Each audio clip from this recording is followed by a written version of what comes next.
Okay, so for this next step, we're gonna start to build up the walls. It's a good idea to have something to keep yourself consistent as you are making the thicknesses on the slab. I'm gonna move this C over to the side and get my slab up here. All right, so we're still going with a 1/4 inch thickness. So if you're using the slab roller or if you're rolling by hand, either way, it doesn't matter. You just wanna make sure that you compress both sides of the clay.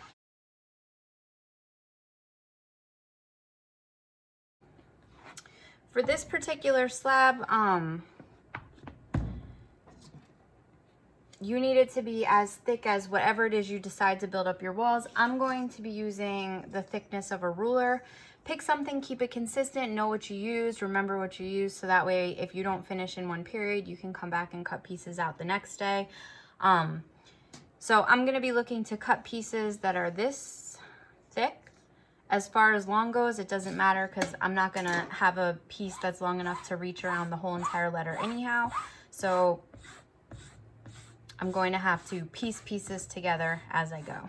The smoother the piece that you start with, the less cleaning up you have to do in the end. So take some time, compress, make sure everything looks nice. All right, so for our letter, we created a beveled edge. We have to create another beveled edge that is going to fit on top of this bevel.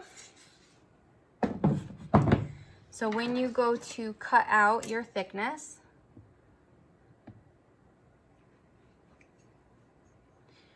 you are going to, on one side, hold the knife at the 45-degree angle, and then on the other side, you want to reverse that.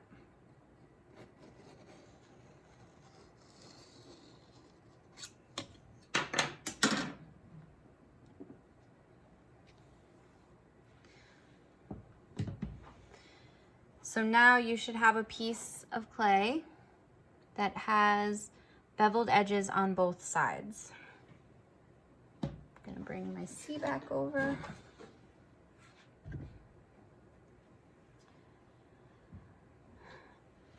I personally find it easiest to do these curved parts, I personally find it easiest to do the curved parts in smaller lengths rather than a longer length. So I'm going to use this long length that I have to fit around this longer piece of the curve.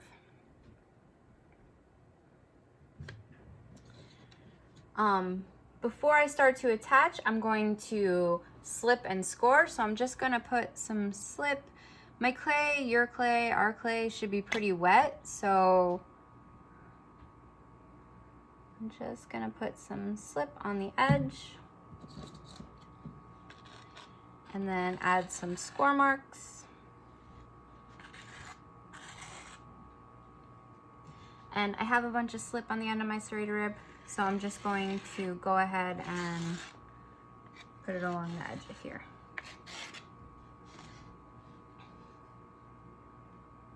It wasn't enough. Add some slip and then score.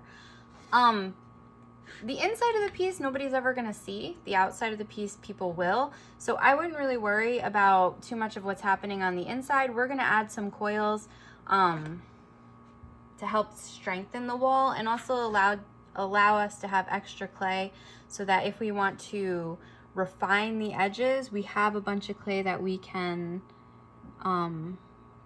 confidently take off without worrying about cutting through our piece. I'm not going to worry about doing the underneath until this piece has set up enough and I can flip it over. So there's going to be a top on it, the bottom and the sides. So I'm not going to worry about how that looks where it connects, but I'm going to really make sure that where I put these two together, that they compress really well. If you have a little bit of gapping, that's okay, because we're going to add a coil to it. Just want to make sure that this piece of clay is really pushed in and compressed into that bottom piece.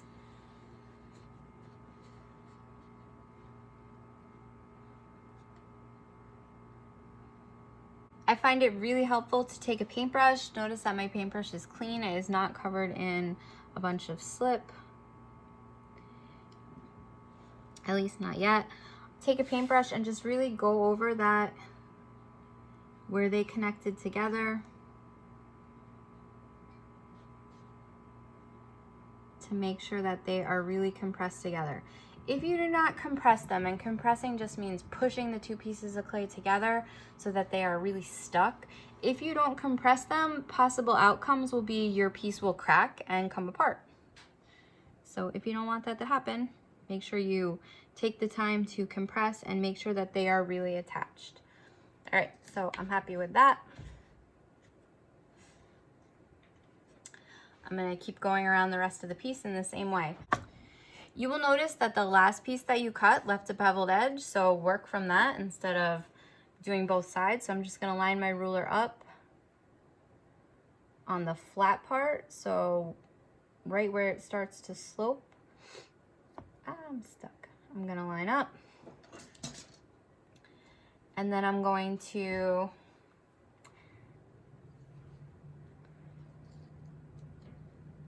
cut this side on a bevel.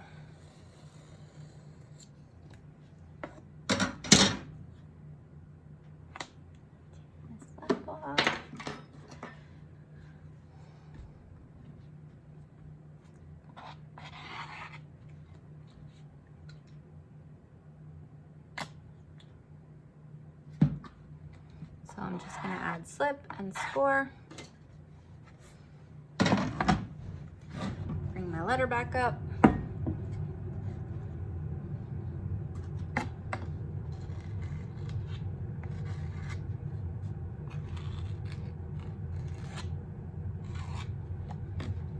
Just gonna go ahead and do the whole entire piece.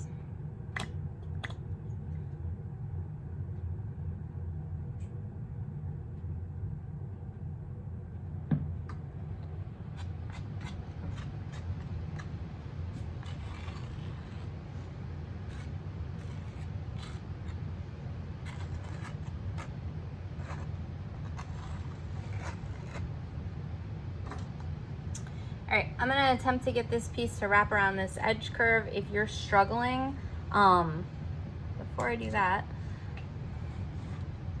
so I wanna make a lap joint where these two ends come together as well. So I already have my bevel on the bottom, but I don't wanna create a joint that is straight up and down here. So I'm just going to cut this piece in at an angle. It's important that my next piece is the reverse of that angle. So I'm overlapping them. I need to cut it. It's important that my next piece is the reverse of that angle. So instead of cutting like this, I'm going to cut inwards so that they line up. I'm gonna just slip and score.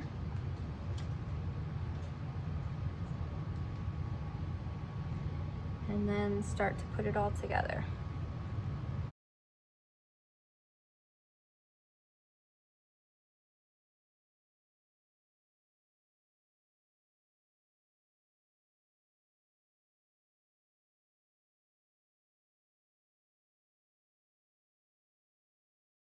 I'm gonna smooth out the seam where these two pieces meet and make sure that they are nice and compressed so that I don't have any splitting apart happening.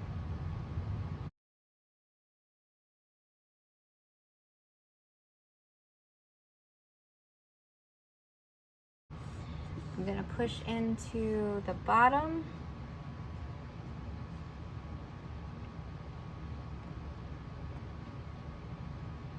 And make sure that they are nicely connected together.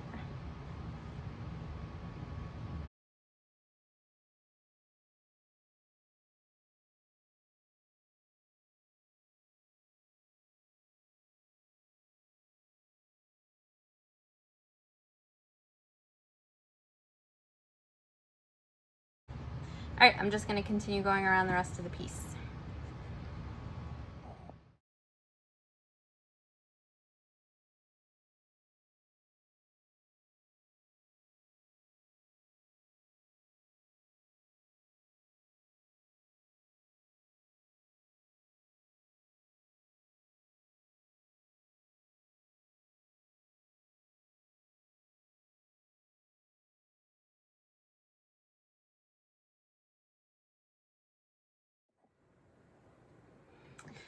All right, so at this point, it is a bit of a mess. I have a lot of cleaning up to do. I'm not gonna worry too much about what's happening down there until I can flip it over. Even though it's all kinds of crooked and uneven and it bothers me, I'm gonna be okay with that.